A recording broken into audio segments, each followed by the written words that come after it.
There's actually an article in the New York Times today about this very issue. So it is nice that the Times is actually sort of calling it out. And the equivalency that you made, Wayne, between the Anita Bryant campaign, when just being gay made you suspect of being lecherous or pedophilic, and that it's the same exact tactics.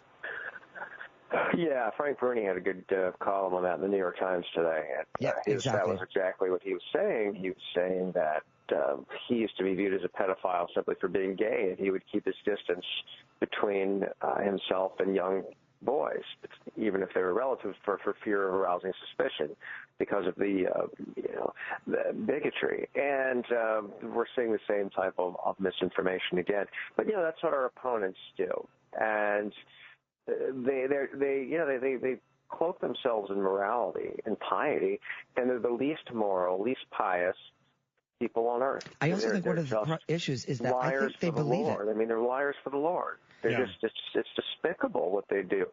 And, you just look at, for example, talking about despicable, the Mormon Church, what they just did in terms of gay rights. They essentially labeled LGBT people apostates for the church. And the sad part is what they're not going to baptize the children if you're in a same-sex couple, so they're going to stigmatize kids. What a bunch of moral reprobates the Mormon Church is comprised of, to single out and stigmatize kids, separate them from the peers, and then try to divide the parents from their children and have the children turn against their parents. And this church wants to talk about family. This church wouldn't know family if it bit them in the derriere. This is absolutely an abomination that they did. Yeah. And quite frankly, it looks very cult-like, I must say. That's what you would expect a cult to behave, not a established religion.